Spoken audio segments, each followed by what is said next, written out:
ألف لام را كتاب أنزلناه إليك لتخرج الناس من الظلمات إلى النور بإذن ربهم إلى صراط العزيز الحميد الله الذي له ما في السماوات وما في الأرض وويل للكافرين من عذاب شديد الذين يستحبون الحياة الدنيا على الآخرة ويصدون عن سبيل الله ويبغونها عوجا أولئك في ضلال بعيد وما أرسلنا من رسول إلا بلسان قومه ليبين لهم فيضل الله من يشاء ويهدي من يشاء وهو العزيز الحكيم. Alif, Lam, Ra. Voici un livre que nous avons fait descendre sur toi, afin que, par la permission de leur Seigneur, tu fasses sortir les gens des ténèbres vers la lumière, sur la voie du Tout-Puissant, du digne de louange. Allah à qui appartient tout ce qui est dans les cieux et sur la terre, et malheur aux mécréants pour un dur châtiment qu'ils subiront. Ceux qui préfèrent la vie d'ici-bas à l'au-delà, obstruent aux gens le chemin d'Allah et cherchent à le rendre tortueux, ceux-là sont loin dans l'égarement. Et nous n'avons envoyé de messagers qu'avec la langue de son peuple afin de les éclairer. Allah égare qui il veut et guide qui il veut.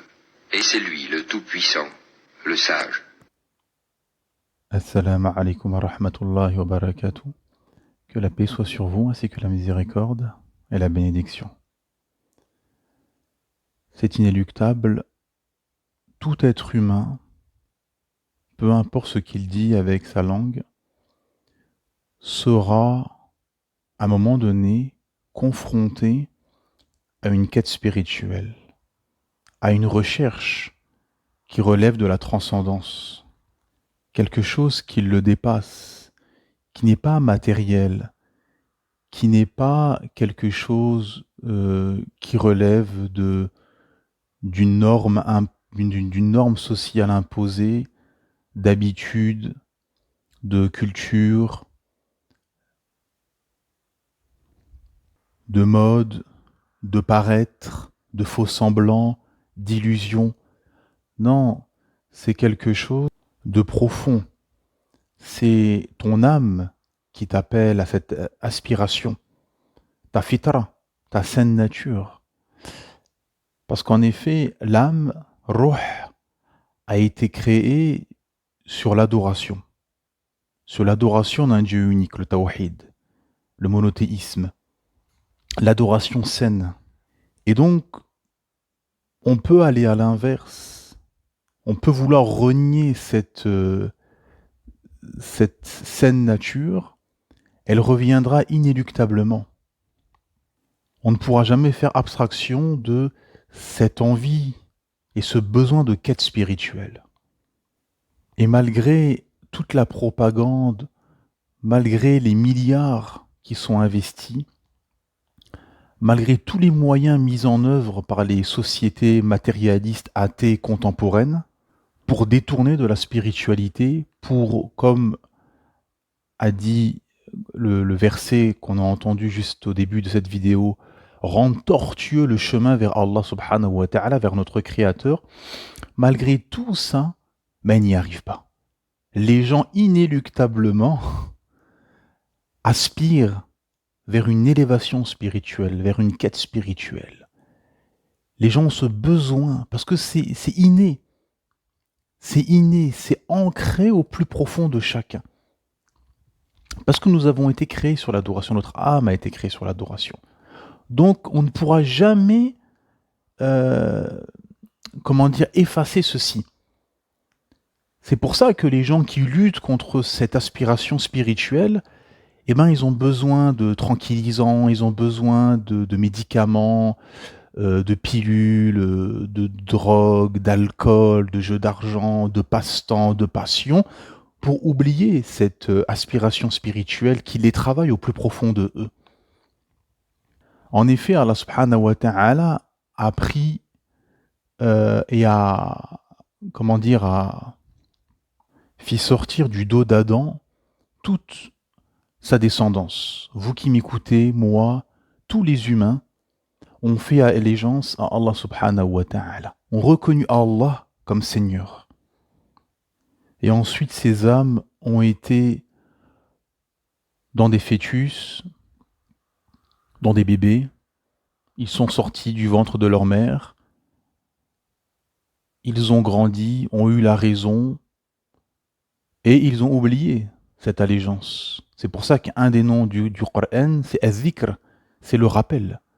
Car le Coran est un rappel. Allah subhanahu wa ta'ala dit au prophète Mohammed sallallahu alayhi wa sallam, rappelle-leur, tu n'es qu'un rappeleur. Et le din, la religion, la révélation d'Allah subhanahu wa ta'ala est un rappel à l'humanité. Et une explication des questions existentielles. Pourquoi tu existes? Quel est le but de ton existence? Quelle est ta finalité? Quelle est ta mission? Qui t'a créé? Qu'est-ce qui va se passer après la mort? Qu'est-ce qui nous attend dans l'au-delà? Toutes ces questions existentielles que personne ne peut répondre. C'est pour ça que malgré toutes les attaques, malgré le combat qui est fait à l'endroit de l'islam, malgré le fait, comme dit le verset, le fait que ces gens rendent le chemin vers Allah subhanahu wa ta'ala et vers l'islam tortueux, malgré cela, les gens aspirent vers l'islam, les gens reviennent à l'islam, les gens se convertissent à l'islam. Car l'islam est un système global qui t'apporte une paix intérieure, une sérénité, qui répond à tes questions existentielles, comme je viens de le dire, et qui te donne l'espoir d'un paradis dans l'au-delà. Aucun système, aucun dogme ne peut te proposer ceci. Et donc, effectivement, peu importe dans quelle société, dans quel système tu es né, tu as grandi, tu as évolué, au bout d'un moment, inéluctablement, via ton cheminement, via ton expérience de vie, via tes choix de vie, via ton évolution dans ta vie, dans la société dans laquelle tu es, via les événements qui vont accompagner ton existence, inéluctablement, à un moment donné, il y aura cette aspiration spirituelle. Ça veut dire que, par exemple, à 30 ans, tu pourras écouter plus facilement un discours spirituel qu'à 20 ans, où tu étais dans un autre état d'esprit, où tu n'étais pas dans un conditionnement qui t'aurait permis ceci.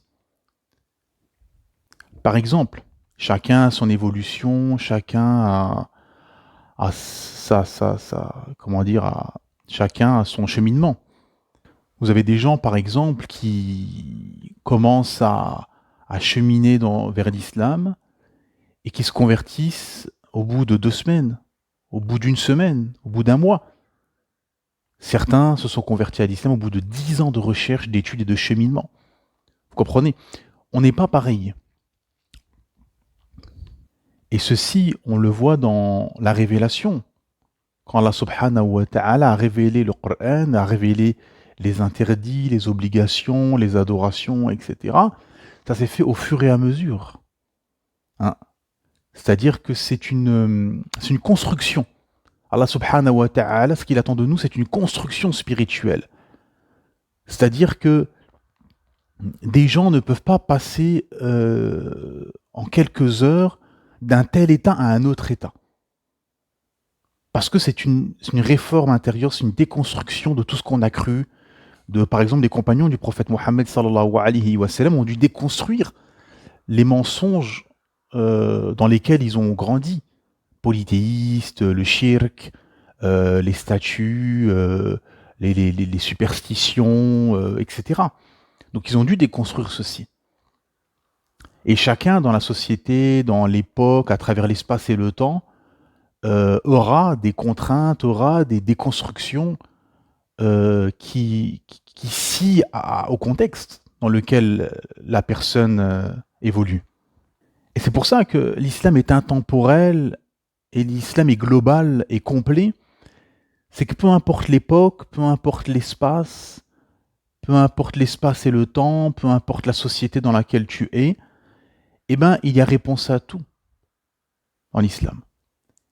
Et il y a une solution, il y a une fenêtre échappatoire pour aspirer vers Allah subhanahu wa ta'ala.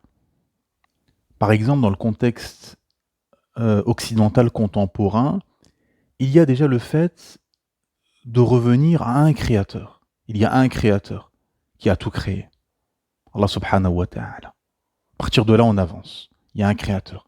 Ce créateur nous a envoyé des prophètes avec des législations, avec des règles, avec une morale, avec des lois justes qui équilibrent la société, qui équilibrent les déséquilibres qu'il y a en amont dans une société. Les déséquilibres qu'il y a entre les forts et les faibles, les riches et les pauvres, les hommes et les femmes, les maîtres et les esclaves, pour l'époque, par exemple, l'époque du prophète Mohammed, sallallahu alayhi wa sallam, etc. Et que le prophète Mohammed, sallallahu alayhi wa sallam, est le dernier messager, qui conclut le message du tawhid, de l'unification divine, du monothéisme. Il conclut ceci, il a été annoncé par les prophètes précédents, et il vient avec une dernière législation complète qui englobe les anciennes législations, psaumes, Torah, évangile, et qui vient abroger les précédentes, et qui vient comme législation absolue pour toute société, pour l'humanité, comme règle, comme morale, comme bienséance, comme loi, comme législation, etc. Parce que dans une quête spirituelle, pour qu'une quête spirituelle soit optimale, il faut un encadrement juridique, législatif issu de la révélation d'Allah subhanahu wa ta'ala. C'est pour ça que plus vous serez dans une société islamique qui applique la législation islamique, plus le cheminement spirituel et cette quête spirituelle sera optimale. C'est inéluctable. Maintenant, comme je disais précédemment, vous avez forcément dans ce bas monde, ça fait partie de l'épreuve, il y a le bien, il y a le mal, il y a des gens bons, des gens mauvais, il y a des monothéistes, des polythéistes, il y a des gens qui se soumettent à Allah subhanahu wa ta'ala et qui vendent leur âme à Allah subhanahu wa ta'ala, et il y a ceux, wal'iyadu billah, qui se soumettent à Satan et qui vendent leur âme au diable, wal'iyadu billah, qu'Allah nous en préserve. Et ceux qui ont vendu leur âme au diable et qui font partie du camp de Shaitan, de Satan, le lapidé, eh ben, vont tout faire pour rendre le chemin tortueux, pour rendre ringard la révélation, pour la rendre dépassée, pour lui faire dire ce qu'elle ne dit pas, etc., etc. Tout ça pour brouiller les pistes. Alors que c'est une lumière qui a été révélée pour éclairer le monde. Qu'est-ce que nous a dit le premier verset qu'on a entendu au début de cette vidéo ? Voici un livre que nous avons fait descendre sur toi, donc le prophète Mohammed sallallahu alayhi wa sallam, afin que par la permission de leur Seigneur, tu fasses sortir les gens des ténèbres vers la lumière, sur la voie du Tout-Puissant, du digne de louange. Subhanallah azim. En fait, Allah subhanahu wa ta'ala s'est adressé à l'humanité pour la dernière fois via le prophète Mohammed sallallahu alayhi wa sallam.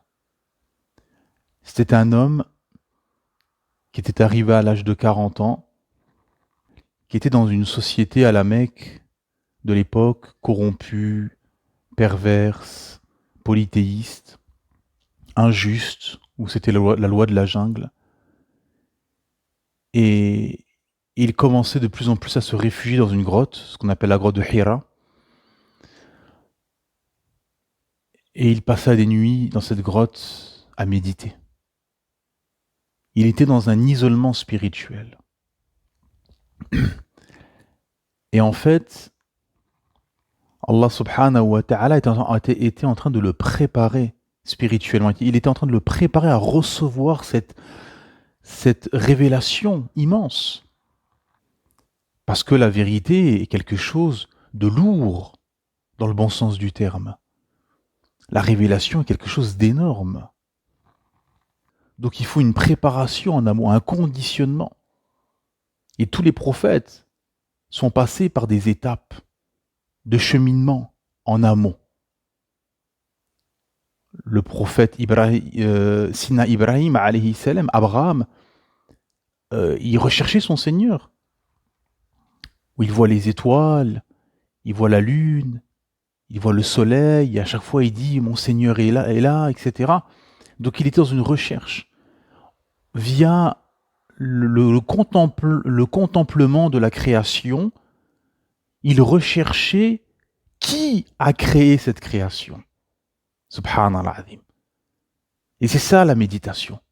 C'est-à-dire que quand tu vas dans la campagne, quand tu vas dans un désert, quand tu vas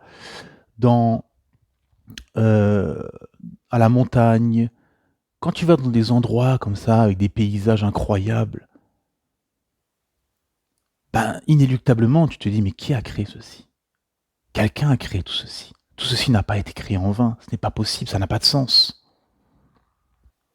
Il y a un écrivain français qui disait, il a dit, je suis rentré dans le désert athée, j'en suis ressorti croyant. Très intéressant cette phrase. Pourquoi? Parce que, vous savez, quand vous êtes dans une société, quand vous êtes dans des grandes villes, quand vous êtes dans des endroits non spirituels, complètement aseptisés, et que vous êtes entre quatre murs, entre la maison, le travail, la salle de sport, le dialogue avec des gens qui vous parlent que de matériel, que d'argent, que de ce qui vous ramène à ce bas monde. Et que vous êtes que dans des relations où vous êtes exposé que à du matériel et à du matérialisme, ça vous éloigne du divin, ça vous éloigne de la spiritualité. Et pour vous intégrer, pour vous sentir bien, pour vous sentir accepté, ah ben comme tout le monde, vous allez dire « Oh non, moi je crois pas, oh je suis athée, oh je sais pas ». Et voilà, vous évitez ces questions-là. Pour la société, pas pour vous-même. Vous êtes en contradiction avec votre âme. Et vous le savez. Mais pour être accepté vis-à-vis de la société qui est athée, aseptisée, eh ben, vous bottez en touche. Vous dites, je suis athée, je crois pas, oh, je suis agnostique, bon.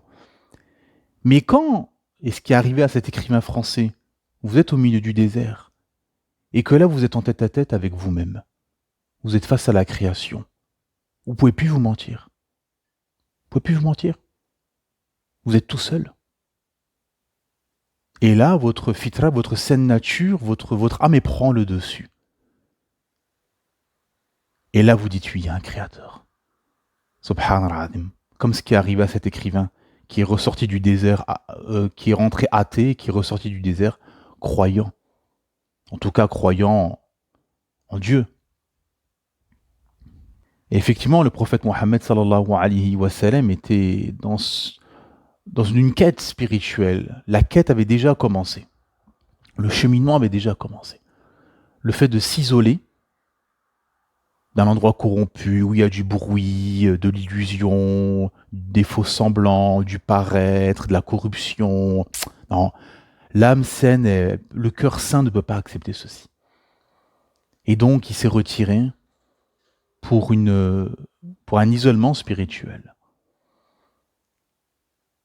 Pendant plusieurs mois, jusqu'à ce qu'il reçoive la révélation.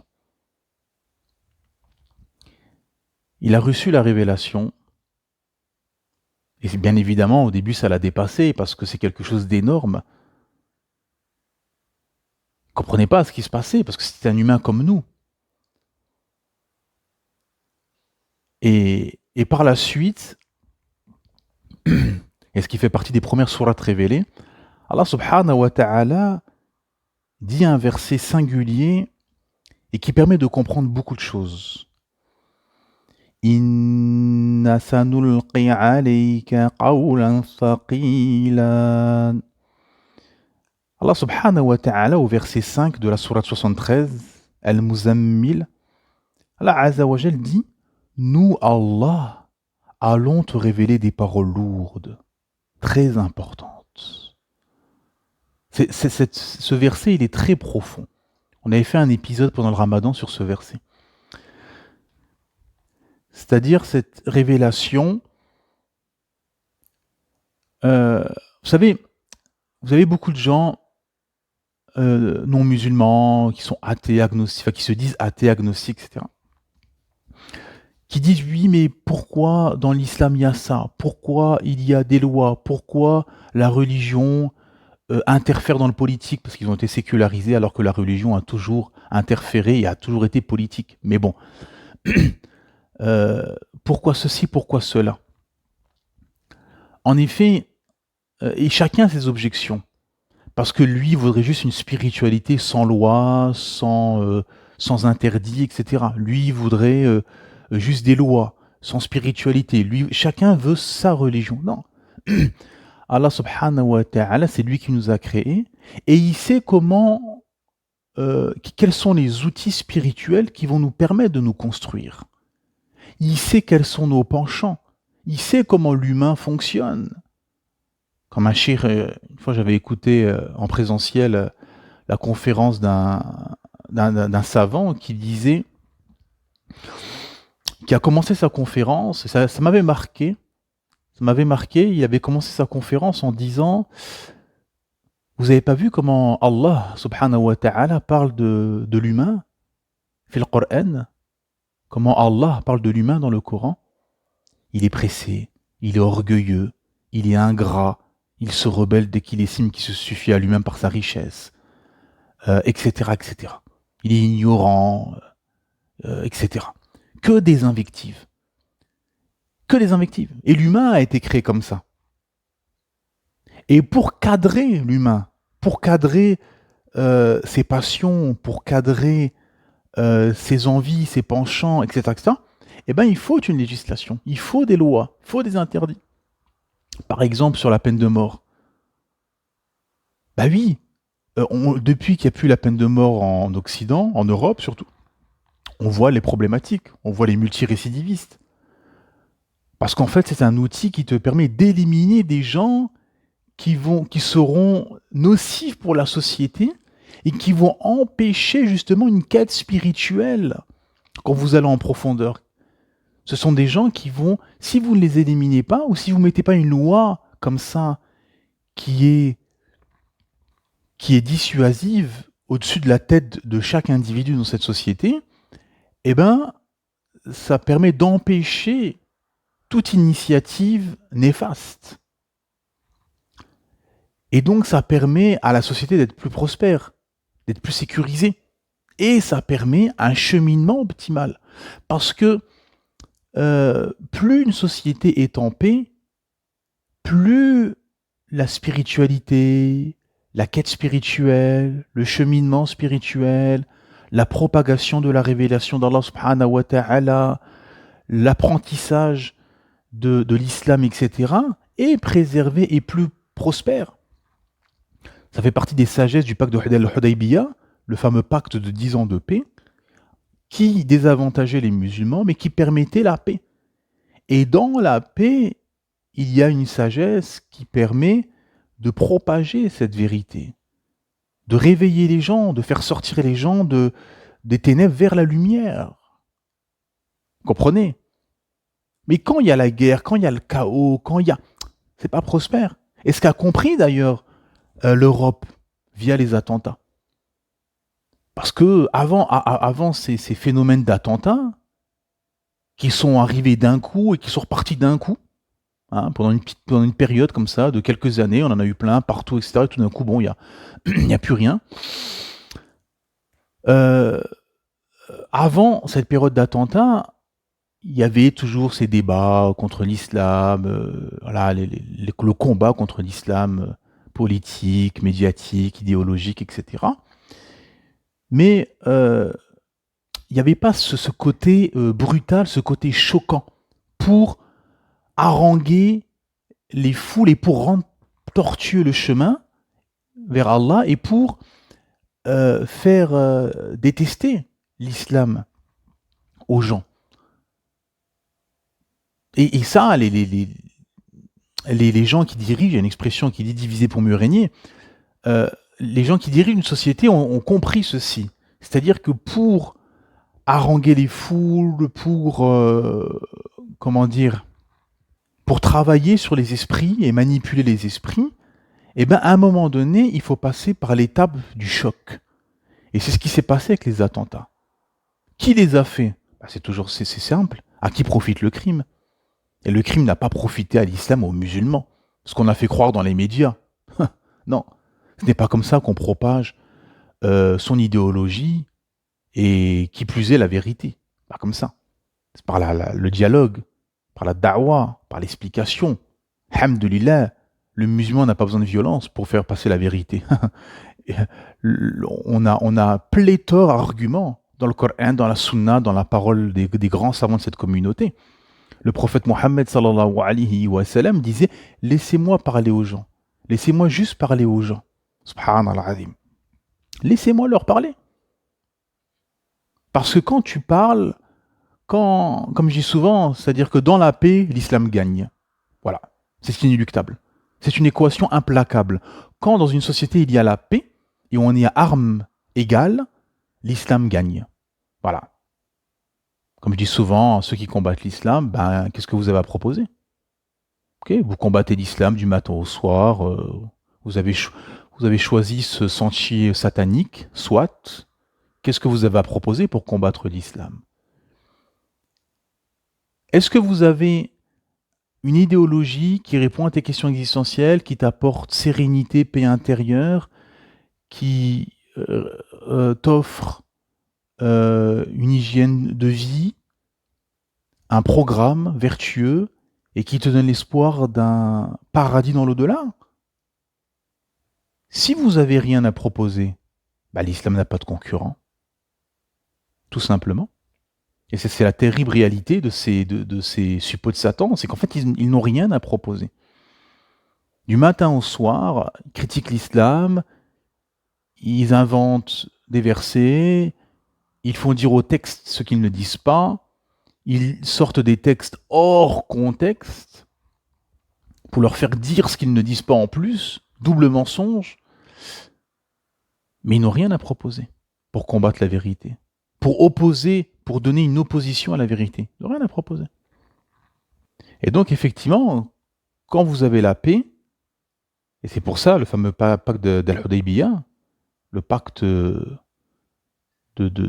10 ans de paix qui a permis l'arrêt des expéditions, qui a permis la da'wa, la propagation de l'islam, effectivement, quand il y a la paix, quand il n'y a pas de mensonges du matin au soir dans les médias, quand il n'y a pas d'attentats, quand il n'y a pas de ci, de ça, c'est plus facile pour faire entendre les gens, pour leur expliquer l'islam, pour leur faire da'wa, sans préjugés, sans toute une construction. Beaucoup se sont fait une construction via 2-3 éléments qu'ils ont entendus à gauche à droite sur des plateaux de télé par des ennemis de l'islam. Le prophète Mohammed sallallahu alayhi wa sallam a dit que la guérison que le questionnement est une guérison à l'ignorance. Pour guérir de l'ignorance, il faut passer par le questionnement. S'il n'y a pas de questionnement et que la personne se fait elle-même son avis sur des éléments faussés dès le départ, eh ben, la personne va s'égarer et ces 2-3 éléments que la personne croit connaître sera un obstacle avec la vérité. Parce que tous les mensonges qui sont dits à l'endroit de l'islam et des musulmans, au final, vous savez c'est quoi? C'est juste une quête spirituelle, en fait. C'est-à-dire que les gens sont dans une recherche spirituelle. Les gens sont dans une recherche de proximité avec leur Créateur Allah subhanahu wa ta'ala. Parce que c'est leur âme qui les pousse à ceci. C'est leur saine nature, leur fitra. Ce n'est pas la paranoïa qu'on peut entendre à gauche, à droite, les inepties, les mensonges. Non. C'est un besoin de nourrir l'âme, parce que le corps se nourrit de nourriture, mais l'âme se nourrit exclusivement de spiritualité. C'est pour ça que vous vous sentez mal. Tant que vous n'avez pas embrassé l'islam, vous vous sentirez toujours mal au fond de vous. Il y aura toujours un manque, il y aura toujours un vide intérieur. Et que beaucoup ont besoin de produits pour soigner ce mal-être, mais qui ne peut pas être soigné par des outils matériels. Les problèmes de l'âme se soignent via les outils que le créateur de l'âme, Allah subhanahu wa ta'ala, t'a révélés, tout simplement. C'est pour ça que beaucoup de gens sont en dépression, suicide, mal-être, etc., malgré l'opulence, malgré l'argent. Vous avez des gens qui sont millionnaires, milliardaires, qui ne dorment pas la nuit, ils sont tristes, ils prennent des médicaments, ils ont besoin d'alcool, de drogue, ils ont besoin pour se sentir, pour sentir qu'ils vivent et pour exister, ils ont besoin d'aller au casino, de fréquenter des femmes différentes, ils ont besoin d'aller dans des boîtes de nuit, ils ont besoin de prendre de la drogue, ils ont besoin tous les jours d'acheter un nouveau truc, etc., d'acheter toutes les semaines une nouvelle voiture. Pourquoi ? Parce qu'ils ont un vide qu'ils croient combler via le matériel. Non, faux, erreur fatale. Le besoin intérieur que vous avez est un besoin spirituel qui ne peut se résoudre que via la spiritualité révélée par Allah Ta'ala, pas des spiritualités, des pseudo-spiritualités inventées par les gens où il y a de la superstition, du shirk ou que sais-je. Non, la spiritualité révélée par Allah Subhanahu wa Ta'ala. La lecture du Coran, la spiritualité qu'il y a dans le Coran, le cheminement, les prières, le lien quotidiennement. Car la prière est un lien direct avec ton Créateur Allah subhanahu wa ta'ala. 5 fois par jour, tu fais une pause, tu t'arrêtes, stop, t'arrêtes ce que tu fais, et tu vas aller t'isoler avec ton Créateur Allah subhanahu wa ta'ala. 1 mois dans l'année, stop, tu vas arrêter de manger, tu vas oublier la nourriture, tu vas oublier ton petit déjeuner, tu vas oublier des habitudes qui peuvent être autorisées et des habitudes néfastes au haram, interdits, et tu vas te consacrer à l'adoration, encore plus que le reste de l'année. Tu vas te nettoyer au niveau physique, déjà, par le fait de ne pas manger la journée, et spirituellement, parce que tu es dans un état spirituel qui est différent que le reste de l'année. Ainsi de suite. Et donc tout ceci va effectivement remplir ton âme. C'est ce que disent les convertis à l'islam. Voilà, j'avais un vide, ben c'est ça ce qui me manquait. C'est l'islam, tout simplement.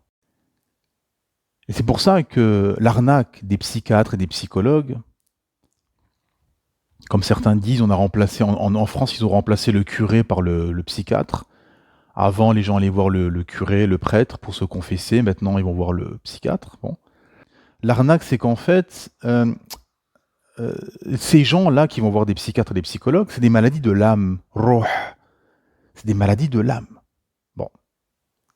Pourquoi ? Parce qu'en fait, l'âme vient leur rappeler à quel point ils se sont éloignés du chemin d'Allah subhanahu wa ta'ala. N'oubliez pas le verset qu'on a entendu au tout début, très important, le Coran. Le Coran, en fait, sont des règles et des codes de vie. Des règles et des codes de vie au quotidien. Voici un livre que nous, Allah, avons fait descendre sur toi, Mohammed, afin que par la permission de leur Seigneur, tu fasses sortir les gens des ténèbres vers la lumière sur la voie, sirat, sur la voie du tout-puissant, du digne de louange. C'est une voie, c'est un minhaj, c'est un chemin tracé par Allah subhanahu wa ta'ala et représenté par le prophète Mohammed sallallahu alayhi wa sallam. Parce que l'humain a besoin de 2 choses. Il y a longtemps, on avait fait une intervention, on avait expliqué ceci. L'humain a besoin de 2 choses, inéluctables. Et tout humain, il a ces 2 choses-là. L'humain a besoin d'une aqida, d'un dogme, d'un minhaj, un chemin à suivre, un code de vie, et une personne qui va représenter ce dogme. Alhamdulillah, Allah subhanahu wa ta'ala nous l'a révélé, c'est l'islam, le Coran, la sunna et le modèle à suivre, le prophète Mohammed sallallahu alayhi wa sallam. Allah ta'ala nous le dit, vous avez un excellent modèle à suivre en la personne du messager d'Allah, en la personne du prophète Mohammed sallallahu alayhi wa sallam. Et les gens, ils sont en recherche de ça. Quand vous constatez les gens autour de vous, les gens, ils ont besoin d'un dogme, d'une religion. C'est pour ça que la laïcité est une religion, la démocratie est une religion, la république est une religion, la norme sociale est une religion, le sport devenu une religion, le foot est une religion. Tout peut paraître une religion. Le nationalisme est une religion. Dans le sens que c'est quelque chose qui est la centrale de sa vie, qu'on va prendre comme modèle, comme chemin, etc., comme référence. Et tous ces gens-là ont pris des personnages qui sont le représentant de tous ces dogmes et de toutes ces idéologies. Et donc, si l'islam n'anime pas ton intérieur, que tu n'as pas cheminé vers Allah Ta'ala, que tu n'es pas dans une quête spirituelle, dans un cheminement spirituel, que tu n'as pas embrassé l'islam en amont avant de commencer cette quête spirituelle et ce cheminement spirituel, eh ben, il y aura un vide intérieur. Et donc, tous ces gens qui vont voir des psychiatres ou des psychologues, etc., ils ne seront jamais soignés. S'il y a des gens qui m'écoutent, qui vont voir ces personnes, arrêtez tout de suite. Arrêtez tout de suite. Vous perdez de l'argent pour rien du tout et vous perdez votre temps. Pourquoi ? Parce que c'est des maladies de l'âme. C'est des maladies de l'âme. Et la maladie de l'âme se soigne qu'avec le Coran et la Sunna. وَنُنَزِّلُ مِنَ الْقُرْآنِ مَا هُوَ شِفَاءٌ وَرَحْمَةٌ لِلْمُؤْمِنِينَ وَلَا يَزِدُ الظَّالِمِينَ إِلَّا خَسَارًا. Nous avons fait descendre de ce Coran ce qui est shifa wa rahma, c'est-à-dire une guérison et une miséricorde. Ce Coran est shifa, guérison wa rahma et miséricorde. Et ceci ne fait qu'accroître la perdition des injustes. Allahu Akbar. Tout est dit dans ce verset. C'est-à-dire les injustes, ça les accroît dans leur perdition. Cette vérité les enfonce perpétuellement dans leur insolence, dans leur égarement, dans leur fourberie, dans leur perdition. Mais par contre, pour les croyants, c'est une guérison et une miséricorde. Alhamdulillah. Louange à Allah subhanahu wa ta'ala qui nous a révélé cet islam, qui nous permet, qui est la nourriture de notre âme, qui nous permet de cheminer et qui nous permet d'avoir un cadre de vie, une hygiène de vie, de répondre aux questions existentielles et de n'avoir besoin de personne, si ce n'est Allah subhanahu wa ta'ala. C'est-à-dire que quand un croyant, un musulman a besoin d'aide, a un problème, a un mal-être, a des soucis, se sent pas bien, est éprouvé, etc., il se réfugie auprès de son Créateur Allah Ta'ala. Il implore son Créateur. Il augmente les prières surérogatoires. Il invoque plus ardemment son Créateur Allah Azza wa Jal. Il se lève la nuit pour faire des prières de nuit, etc. Et il sait que tout ce bas monde et tout ce que les humains ont inventé n'est qu'illusion, paradis perdu, désillusion, faux semblants, que aucune créature ne peut rien faire pour toi. Tous les besoins que tu as, c'est Allah Ta'ala qui te les octroie, tout simplement. Tu peux faire ce que tu veux. Si Allah Ta'ala t'a fermé une porte, aucune créature ne pourra l'ouvrir. Seul Allah Ta'ala pourra te réouvrir cette porte qu'il avait fermée en amont. Que ce soit pour l'argent, pour l'activité professionnelle, pour le mariage, peu importe quel projet, c'est Allah Ta'ala qui ouvre et qui ferme les portes. Pourquoi ? Pour nous éprouver. Ça aussi, c'est très important à comprendre dans la quête spirituelle, dans le cheminement spirituel. C'est que dans la sourate Al-Fajr, la sourate de l'Aube, 89, Allah Azza wa Jal nous dit en plein milieu de cette sourate, quant à l'homme, lorsque son Seigneur l'éprouve en l'honorant, ça veut dire que quand Allah Ta'ala t'honore,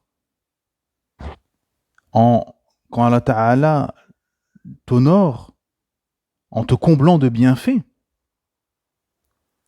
quand Allah Ta'ala te comble de bienfaits, en fait c'est une épreuve, mais on ne le sait pas. Subhanallah.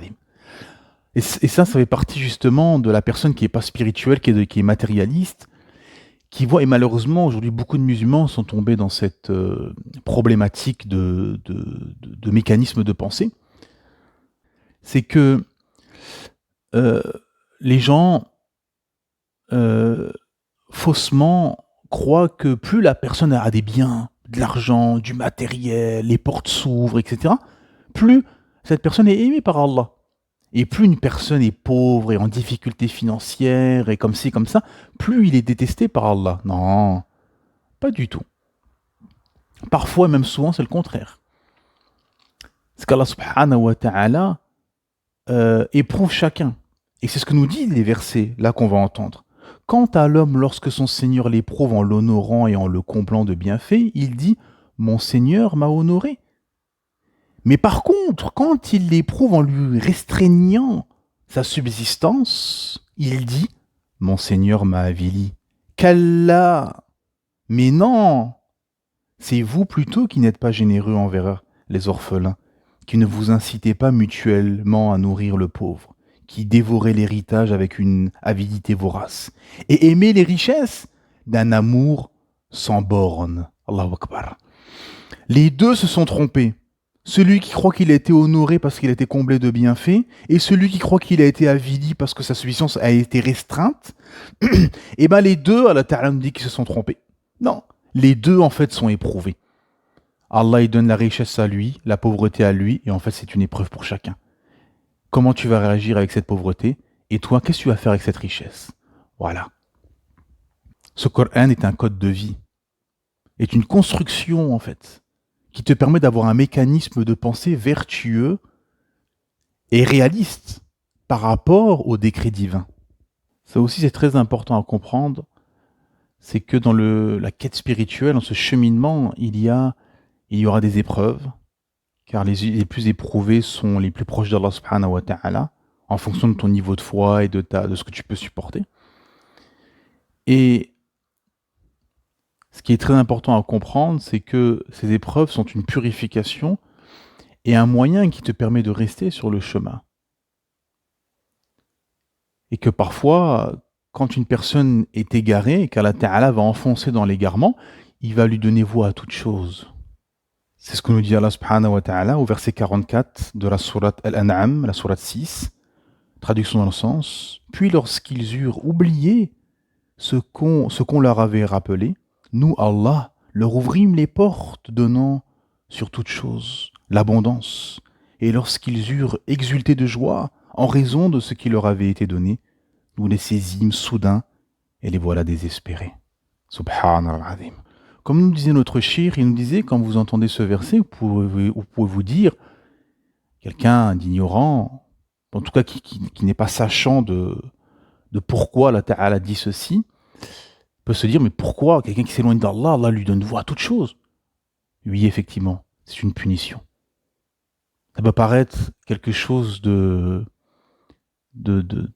particulier d'entendre ça, mais effectivement, parmi les punitions d'Allah, c'est qu'Allah donne à la personne tout ce qu'elle veut. L'argent, le pouvoir, tout. Et en fait, c'est ce que les savants appellent la graduation. C'est-à-dire que la personne, elle monte. Et en fait, plus on monte, plus la chute sera brutale. Et en fait, la personne, elle est illusionnée par sa propre personne, elle est complètement aveuglée, elle se croit la plus forte, le maître du monde, là, jusqu'à boum, tout s'effondre d'un coup. Subhanallah azim. Et effectivement, parfois, Allah Ta'ala, quand il égare une personne, il lui donne cette dunya. Mais ce qu'il faut savoir, et c'est quelque chose de très important, c'est que le matériel, l'argent, ce bas monde, Allah, il la donne à celui qui l'aime et à celui qui n'aime pas. Il la donne à son allié comme à son ennemi.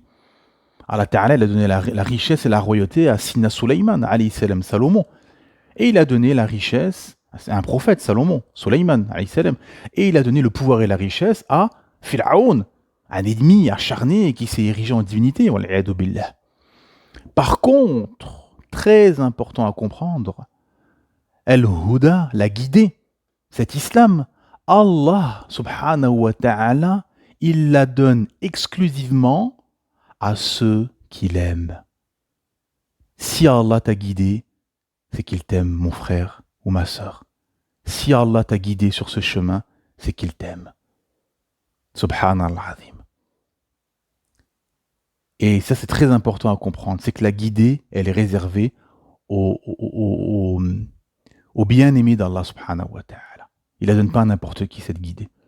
Parfois, vous avez une personne qui se convertit à l'islam dans une famille où tout le monde est athée. Et il se dit, pourquoi moi? Bah oui, tu es un élu, tu as été choisi par Allah. Parce qu'Allah, il a vu au plus profond de toi qu'il y avait de la sincérité, qu'il y avait une flamme, et il t'a aimé pour ce qu'il y avait au plus profond de toi. Et il t'a guidé pour des raisons que seul Allah subhanahu wa ta'ala connaît en détail. Et à l'inverse, effectivement, la personne mènera une vie pleine de gêne.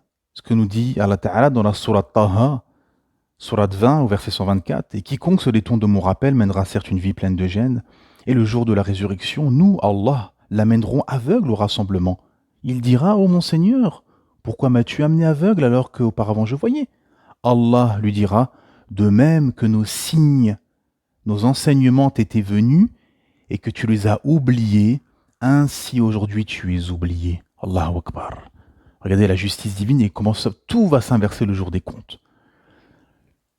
Effectivement, ceux qui se sont accrochés au chemin d'Allah Ta'ala, qui ont cru, qui se sont maintenus malgré les épreuves, malgré les jugements, malgré les moqueries, malgré tout ce qui s'est passé, et qui ont tenu, alhamdulillah, inshallah, bi'idhnillah, par rahma d'Allah Ta'ala, par la miséricorde d'Allah, ils seront honorés le jour des comptes. Par contre, ceux qui se sont détournés, qui ont été orgueilleux, qui ont voulu s'ériger en divinité ou s'ériger au-dessus des autres, et ont été aveugles au signe d'Allah subhanahu wa ta'ala, ah ben ils seront oubliés le jour des comptes. Wal'iyadu billah, qu'Allah nous en préserve. Parce qu'à l'inverse de la quête spirituelle, il y a la quête satanique, la quête ténébreuse, l'obscurantisme. Ceux qui croient marcher sur un chemin lumineux, non, qui sont dans l'obscurité, dans l'obscurantisme, comme ils disent. L'obscurantisme du kufr, du shirk, de la mécréance, du polythéisme, de l'égarement, de la déviance, du chemin satanique, du chemin, wal'iyadu billah, qui emmène en enfer. Wal'iyadu billah, qu'Allah nous en préserve. À l'inverse, du chemin vertueux, du sentier lumineux de notre Créateur Allah subhanahu wa ta'ala, qui te donnera une vie bonne, une vie heureuse, peu importe les épreuves, peu importe les éventuels manquements que tu peux éprouver dans ta vie, tu seras heureux, tu auras une paix intérieure, tu auras un trésor intérieur, tu auras une lumière intérieure qui te permettra d'avancer dans les ténèbres de ce bas monde, les ténèbres des systèmes inventés par les humains, des lois, des systèmes inventés pour éloigner de la vérité, pour rendre le chemin tortueux. Alhamdulillah, tu seras dans une paix intérieure, une sérénité, et tu seras dans une quête d'un espoir dans l'au-delà, de l'espoir d'être pardonné et d'avoir la félicité éternelle. Assalamu alaikum wa rahmatullahi wa barakatuh. Que la paix soit sur vous, ainsi que la miséricorde et la bénédiction.